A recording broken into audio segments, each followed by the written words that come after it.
नमस्कार प्यारे साथियों। तो स्वागत है आज की अपनी पहली क्लास में। तो आज अपन क्या देखेंगे? आज अपन देखेंगे कि साइंस साइंस में पार्ट्स देखते हैं। मतलब जैसे साइंस में फिजिक्स होता है, केमिस्ट्री होता है, बायोलॉजी होता है। तो अपन साइंस में फिजिक्स वाले पार्ट के एमसीक्यू बैचेस देखेंगे।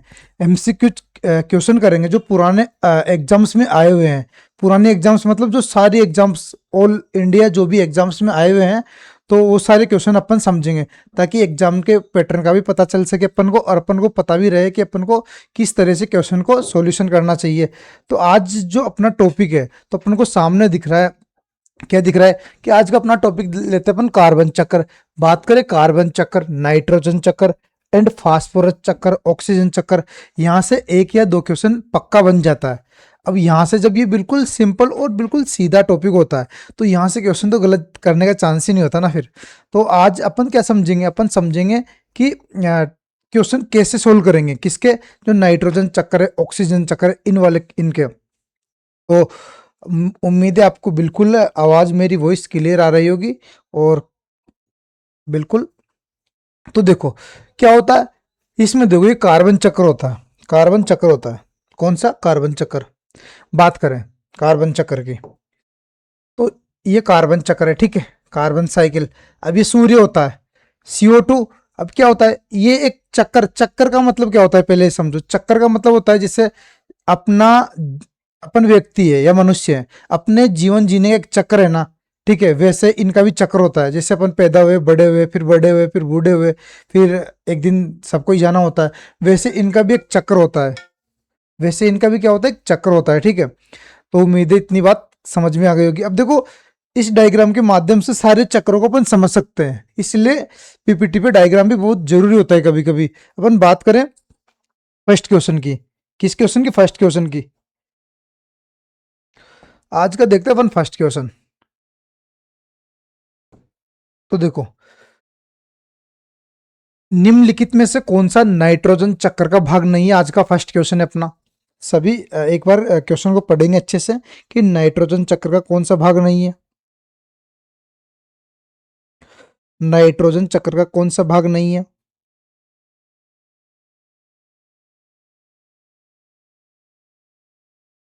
तो देखो बात करें, देखो मैं इसके लिए आपको एक डायग्राम बना के लेके आया हूं। कौन सा डायग्राम? कि नाइट्रोजन चक्र। ये जो कंप्लीट है ना, देखो पहली बार समझे, भू रासायनिक चक्र होते हैं ना, भू रासायनिक चक्र वो दो प्रकार के होते हैं। दो प्रकार के कौन कौन से होते हैं? तो देखो, गैसीय चक्र। अब गैस में क्या होता है, जैसे नाइट्रोजन हो गया, कार्बन हो गया, ऑक्सीजन हो गया। अब देखो, अब जल जल किससे मिलकर बना होता है? ऑक्सीजन और हाइड्रोजन से मिलकर बना होता है। तो इसको भी गैसीय चक्र के अंदर ही अपन रखते हैं। इधर अवसादी चक्र में सल्फर हो गया, फास्फोरस हो गया, मैग्नीशियम हो गया और कैल्शियम हो गया। तो इन सारे चक्रों को अपन ऐसे समझ सकते हैं। अपन बात करें क्वेश्चन की, तो अब देखो इसके अंदर नाइट्रोजन चक्र के अंतर्गत चार, पांच स्टेप आता है, ठीक है। अब जैसे फर्स्ट होता है पांच स्टेप, स्टेप को तो छोड़ दो कभी कभी, अब ठीक है।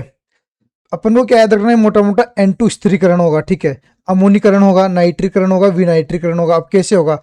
दो बातें अपन को यहां से याद रखनी है। क्या याद रखनी है?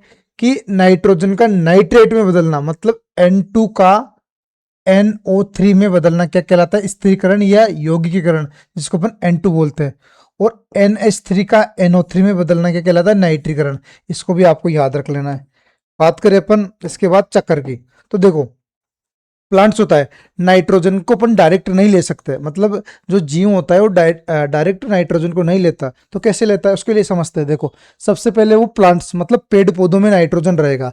अब जब पेड़ पौधों में नाइट्रोजन रहेगा, तो देखो सहजीवी जीवाणु या बिजली के कड़कने से ये नाइट्रोजन NO3 में बदल जाएगा, ठीक है। अब NO3 में बदला, तो यहां से फिर इसको प्लांट्स प्लांट्स प्रोटीन के रूप में कार्य करेगा, जिसको एनिमल्स खा जाते हैं। अब जब जानवर ये वगैरह मरेंगे, ये इनका अपघटन होगा, तो ये अमीनो अम्ल में टूट जाते हैं। जब अमीनो अम्ल में टूटते हैं, तो इस प्रक्रिया को क्या बोलते हैं? अमीनोकरण ही, मतलब NH3 बोलते हैं। इसके बाद बात करूं मैं नाइट्रीकरण, नाइट्रीकरण NO3 ये चेंज होकर वापस किस में बदल जाता है? NO2 मतलब N2 में। तो ये इसका एक सीक्वेंस होता है, इसको मोटा मोटा याद रख लो। तो अपन ने इतना समझ लिया। तो देखो अपन करते हैं फर्स्ट क्वेश्चन की ओर। देखो, निम्नलिखित में से कौन सा नाइट्रोजन का भाग नहीं है? देखो, which of the following is not, Hindi English दोनों कॉम्बिनेशन में जिसको जो कंफर्टेबिलिटी हो वहां से क्वेश्चन को अटेम्प्ट कर सकता है। बात करें, देखो, क्या वायुमंडलीय नाइट्रोजन? तो बिल्कुल नहीं, मेरे को भी लगता है और आप भी पढ़ रहे हो, तो क्या लगता है आपको कि वायुमंडलीय नाइट्रोजन होता है? बिल्कुल होता है, राइट। अमोनिया, बिल्कुल अभी बताया मैंने, अमोनिया। मृत जीव, अभी जस्ट मैंने आपको बताया, क्या बताया मैंने आपको कि देखो, मृत ये जब मरेंगे तो अपघटन होगा। इसके बाद बात करूं, ये भी होता है, वायुमंडलीय नाइट्रोजन भी होता है, तो क्या नहीं होता? तो इसका राइट आंसर रहेगा, क्या रहेगा इसका राइट आंसर? क्या नहीं होता? तो नहीं पूछ रहे हैं, तो इसका राइट आंसर रहेगा ऑप्शन नंबर डी। इसका राइट आंसर क्या रहेगा? Option number D. इसका राइट आंसर क्या? ऑप्शन नंबर डी, क्योंकि इसमें नहीं, ठीक है, क्या पूछ रखा है? नहीं, ठीक है, नॉट अ पार्ट, मतलब इसका पार्ट नहीं है। तो उम्मीद है इतना क्वेश्चन समझ में आया होगा। इसके बाद बात करते हैं नेक्स्ट क्वेश्चन की ओर। निम्नलिखित में से एक गैसीय प्रकार का चक्र नहीं है। जैसे जस्ट मैंने अभी स्लाइड में बताया था आपको कि कौन सा गैसियर कौन सा गैसीय नहीं है। तो देखो, सिंपल बात करो, क्या ऑक्सीजन गैस है? क्या ऑक्सीजन गैस है? बिल्कुल सर, ऑक्सीजन गैस है, ठीक है। बात करें अपन फास्फोरस, नाइट्रोजन, नाइट्रोजन भी गैसीय चक्कर में आता है, कार्बन भी आता है, क्या फास्फोरस आता है? तो अपन ने देखा था कौन सी स्लाइड में, जस्ट पीछे वाली स्लाइड में, कि कौन कौन से गैसीय चक्कर है, कौन कौन से गैसीय चक्कर नहीं है। तो जो इधर वाले पार्ट है ये गैसीय चक्कर में आते हैं, और जो इधर वाले पार्ट से अवसादी चक्कर में आते हैं। तो यहां से राइट आंसर क्या जाएगा? ठीक है, यहां से राइट आंसर क्या जाएगा बताइए सभी, सभी ध्यान से देखेंगे राइट आंसर क्या जाएगा। तो इसका राइट आंसर रहेगा ऑप्शन नंबर थर्ड, क्या? फास्फोरस चक्कर। कौन सा चक्कर? फास्फोरस चक्कर।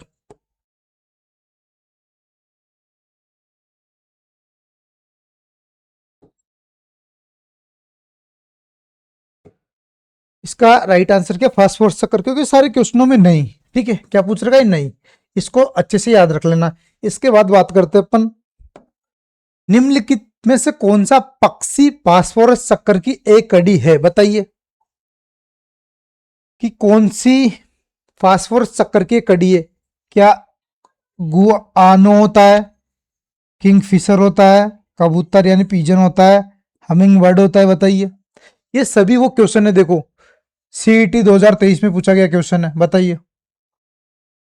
तो बच्चा इसका राइट आंसर होगा, इसका अपन को क्या याद रखना है? तो इसका याद रखना है अपन को मोटा मोटा कि पक्षी फास्फोरस चक्कर की एक कड़ी है। तो गुआओ, क्या होता है इसका आंसर? गुआओ। तो इसका राइट आंसर रहता है गुआओ, ठीक है। क्या आंसर है इसका? गुआओ, गुआनो या गुआओ, जो भी बोलते हैं इसको, दोनों बोल सकते हैं, ठीक है। इसके बाद अपन बात करते हैं नेक्स्ट क्वेश्चन की ओर। जब नेक्स्ट क्वेश्चन की ओर बढ़ते हैं, तो ये राजस्थान पुलिस कांस्टेबल 2024 में पूछा गया क्वेश्चन है। तो बात करते हैं, जीव मंडल में जीव और पर्यावरण के बीच रासायनिक तत्वों के चक्रीय प्रभाव को क्या बोलते हैं? बताइए। गैसीय चक्कर बोलते हैं, भू रासायनिक चक्कर बोलते हैं, क्या बोलते हैं बताइए। जस्ट मैंने अभी आपको समझाया, जस्ट मैंने आपको क्या है अभी समझाया, ठीक है। तो देखो, मैंने जस्ट आपको क्या समझाया था, देखो, अब आप बोलोगे सर कब समझाया? कि जब मैंने ये लिखा, तो इसमें लिखने पर मैंने क्या बोला था इसको, बच्चा बताइए, सभी बच्चा लोग जवाब देंगे। ये देखो, इस चक्कर को क्या बोलते हैं? भू रासायनिक चक्कर। तो बस यही आंसर देना है अपन को उधर भी, भू रासायनिक चक्कर। कौन सा रासायनिक चक्कर? भू रासायनिक चक्कर। तो इसका राइट आंसर क्या है? भू रासायनिक चक्कर। बात करते हैं नेक्स्ट क्वेश्चन की ओर। नीचे दिए गए पोषक चक्रों में कौन सा चक्कर अवसादी यानी सेंडिमेंट्री प्रकार का होता है? बात करें अपन, कौन सा होता है बताइए। सीधी सी बात है यार, अवसादी चक्कर कौन सा है? कौन सा अवसादी चक्कर कौन सा है? सीधी सी बात है। अब कौन सा होता है, देखो, फर्स्ट कार्बन एंड सल्फर। तो कार्बन अपन ने इधर की साइड पढ़ा था, कार्बन और नाइट्रोजन ये तो इधर गैसीय होते हैं। फास्फोरस तो अवसादी होता है, लेकिन कार्बन गैसीय होता है। हाँ, ये बिल्कुल राइट आंसर है, सल्फर और फास्फोरस चक्कर। तो इसका राइट आंसर क्या रहेगा? सल्फर और फास्फोरस चक्कर।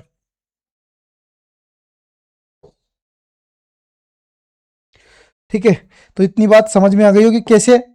देखो यार, इसमें ना बिल्कुल सिंपल क्वेश्चन निकलते हैं। अपन ने ये समझा, बस सारे क्वेश्चन यहीं से बन रहे हैं, सारे क्वेश्चन इसी पीपीटी से बन रहे हैं जहां से मैं आपको पहले ही लिख के लेके आया हूं, ताकि समझने में अपन को आसानी हो, अपन का ज्यादा टाइम खराब ना हो। अपन बात करते हैं नेक्स्ट क्वेश्चन की ओर।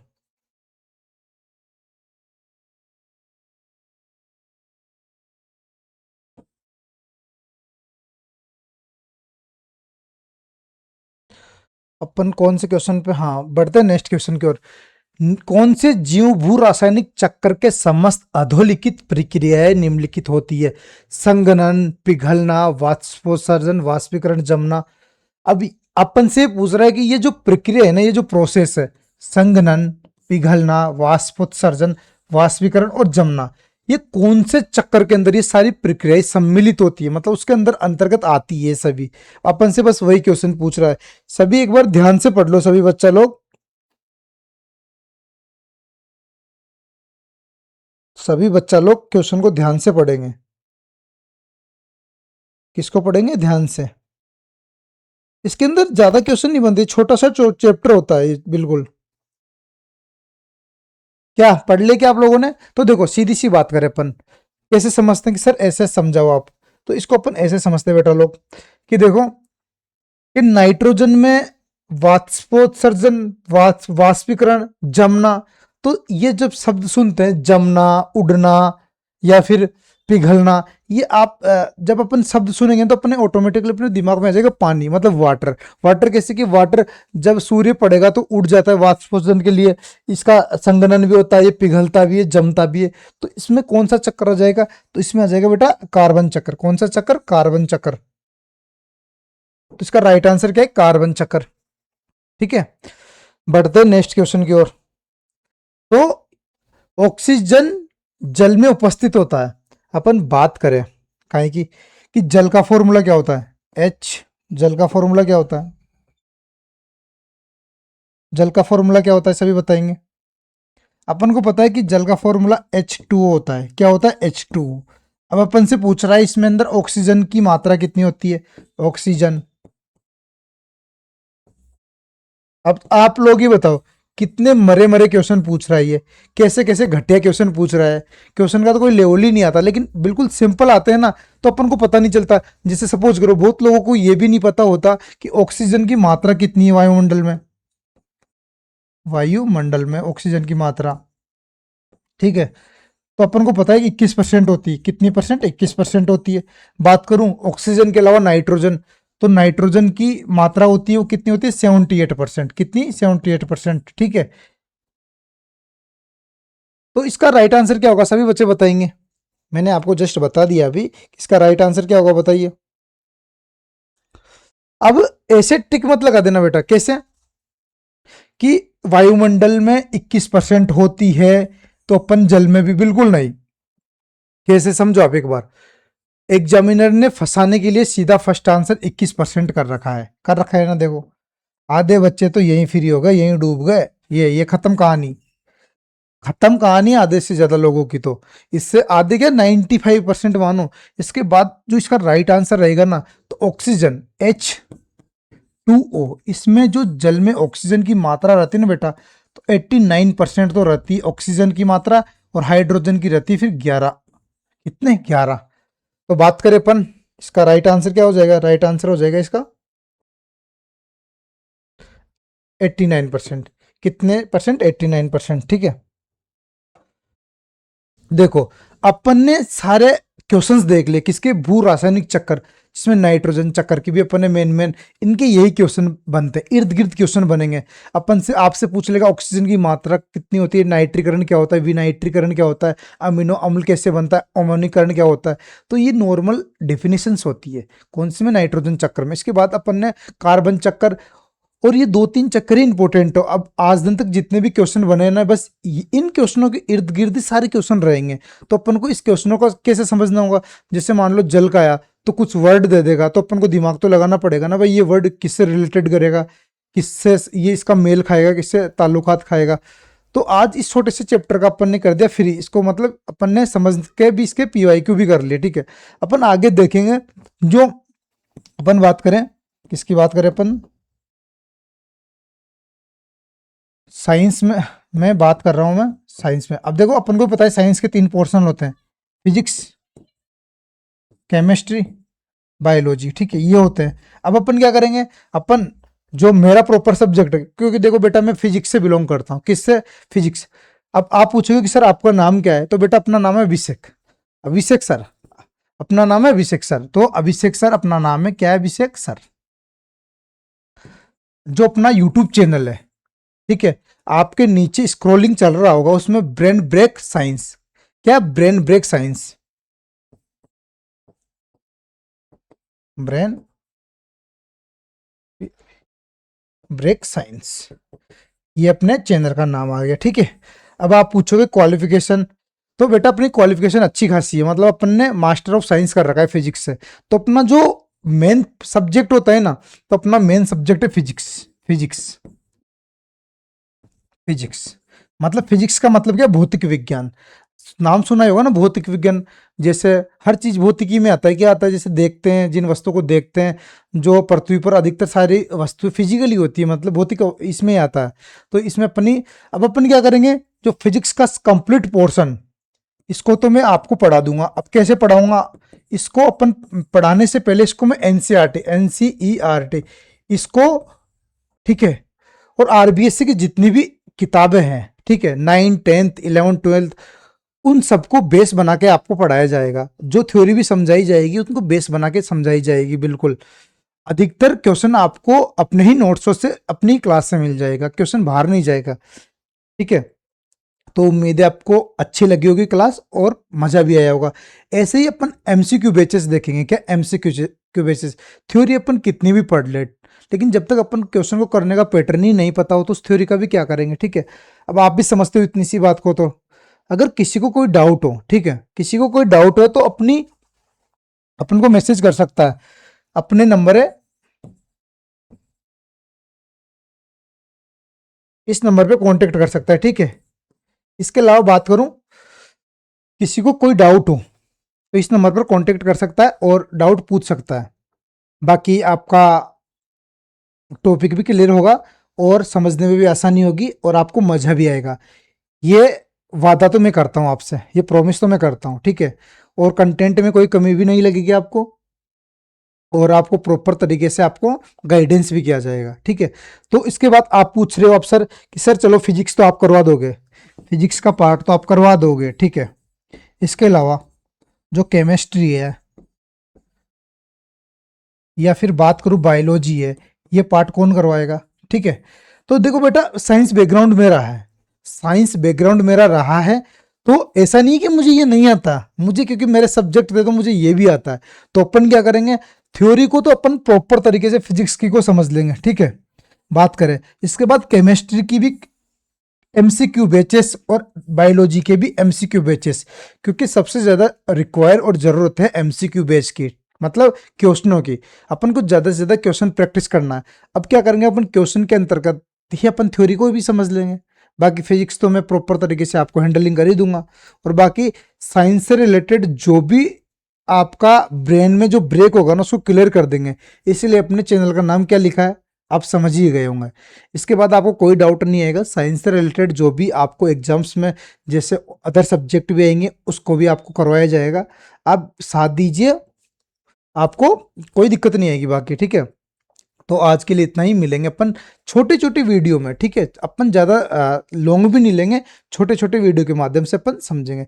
तो आज के लिए इतना ही। धन्यवाद, शुक्रिया, थैंक यू।